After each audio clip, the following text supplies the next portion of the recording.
આજકાલ પેટ ડોગનો જમાનો હોય એવું લાગી રહ્યું છે। પેટ ડોગનું એક ચલણ વધી રહ્યું છે અને એમાં પણ હાથમાં પટ્ટો હોય અને એક સાથે બે ઘણીવાર અમદાવાદ જેવા શહેરમાં તમે નીકળો, સુરત જેવા શહેરમાં ચાર પાંચ ડોગ લઈને લોકો નીકળતા હોય, એક સ્ટેટસ સિમ્બોલ માનતા હોય છે। અને જો તમારી પાસે પણ પેટ ડોગ છે, તમે પણ આ સ્ટેટસ સિમ્બોલ બનાવીને બેઠા છો, તો આ સમાચાર તમારા માટે છે। કારણ કે તમારા ઘરમાં રહેલા એ પેટને જેને તમે ફેમિલી મેમ્બર માનો છો, હવે એનું રજીસ્ટ્રેશન કરાવવું પડશે। ધવલ પાસેથી વિગતે જાણીએ।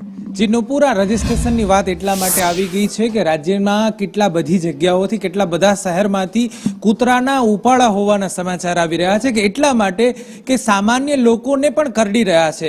જો આપણું પાલતું કૂતરો છે કે આપણો પાલતું શ્વાન છે, તો એને આપણે સાચવીને રાખવો જોઈએ। એ જે ડ્યુટી લોકો નથી નિભાવી રહ્યા, બીજા પર એટેક કરી રહ્યા છે, બાળકો પર પણ એટેક કરવાના ઘણા બધા કિસ્સા આવ્યા છે। ત્યારે અમદાવાદ મ્યુનિસિપલ કોર્પોરેશને એક નિર્ણય લીધો છે કે 1 જાન્યુઆરી 2025 થી, એટલે કે નવા વર્ષની શરૂઆત થતા જ આવનાર 90 દિવસમાં, એટલે 3 જ મહિનાની અંદર જો તમારી ઘરે પાલતુ કૂતરો છે, તો તમે આ સમાચાર સાંભળી લેજો કે તમારે રજીસ્ટ્રેશન કરાવવું પડશે।